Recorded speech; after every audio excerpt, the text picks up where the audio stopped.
Did you know that over 70% of designers use Adobe products, but are they really the best choice? Hey everyone! Welcome back to the channel. Today, we're diving into the world of design software, specifically comparing the legendary Adobe suite with a bunch of cool non-Adobe alternatives. Choosing the right tools for your design work is super important, so let's figure out which one might be the best fit for you. Alright, so here's the deal. As a designer, you might find yourself in a bit of a pickle when it comes to choosing software. On one hand, you have the industry-standard Adobe suite, with its powerful tools and endless features. But on the other hand, there's a growing list of non-Adobe options that are not only affordable but also user-friendly. With so many choices out there, it can be overwhelming. Do you stick to what everyone else is using, or do you take a chance on something new? This dilemma is real, and it's something many designers grapple with. Let's break it down a bit. First up, we've got Adobe Photoshop and Illustrator, totally iconic tools in the design world. Photoshop is perfect for photo editing and creating stunning graphics, while Illustrator shines when it comes to vector designs. But guess what? They come with a pretty hefty price tag, especially if you're just starting out or working on a tight budget. Now,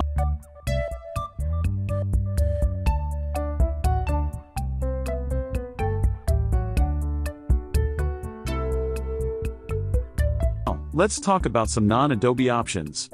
Affinity Designer, for instance, is a fantastic alternative to Illustrator. It offers a one-time purchase instead of a subscription model, and it packs a punch with features that can easily compete with Adobe. Then there's Canva, which is super user-friendly and great for quick designs, especially if you're more into social media graphics. It's lighter on the wallet too. So, when you weigh the pricing and the features, there's definitely a lot to consider. So, what's the main takeaway here? Well, it really depends on what type of designer you are. If you're working in a professional environment or need advanced features, Adobe might still be your go-to. But if you're a freelancer, a hobbyist, or just starting out, non-Adobe software can offer amazing value without breaking the bank. Remember, the best software is the one that meets your needs and fits your workflow. Don't be afraid to explore.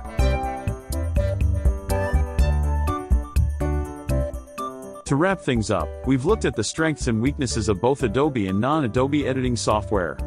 Adobe tools are powerful and industry standard, but they can be pricey. Non-Adobe options like Affinity and Canva provide great features at a more accessible price point.